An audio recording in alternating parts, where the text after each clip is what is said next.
উফ, বিশ্ববাজারের যে অবস্থা, তেলের দাম তো আকাশ ছোঁয়া। সাধারণ মানুষের পকেট ফতুর হবে আর মহাজনীরা আঙ্গুল ফুলে কলা গাছ হবে। আরে পুতিন ভাই, দেখেন কাণ্ড। এই আমেরিকান বান্দরটা আবার ফোন দিচ্ছে কেন? নিশ্চয়ই কোনো শয়তানি বুদ্ধি হইতেছে। তাই ফোনটা লাউড স্পিকারে দে তো, দেখি গাধাটা আবার কি নতুন কমেডি শোনাতে এসেছে।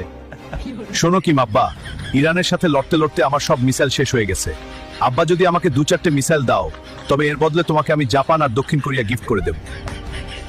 দেখেছো ভাইয়েরা, সালা ট্রাম্প আমাকে নাকি জাপান গিফট করে দিবে।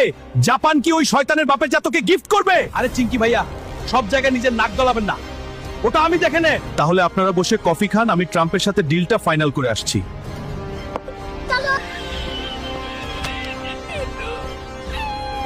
দেখলে পুতিন, এই কিম ভূতনির ছেলে জাপানের নামে বিক্রি হয়ে গেল ট্রাম্পের কাছে। রিল্যাক্স, আমি জানি কিম আসলে কি করতে যাচ্ছে। আমি তোকে 10টা মিসাইল পাঠাচ্ছি, তুই আফিম খেয়ে টেনশন ফ্রি হয়ে ঘুমিয়ে পড়। কিম আব্বা, তোর কাছ থেকে আমার এটাই আশা ছিল। আমি তোকে হোয়াটসঅ্যাপে অ্যাড্রেস পাঠাচ্ছি, ওখানে ডেলিভারি করে দিস।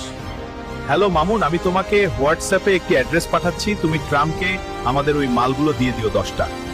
তুমি কি বুঝতে পেরেছো কোনো মালের কথাগুলো বলেছি?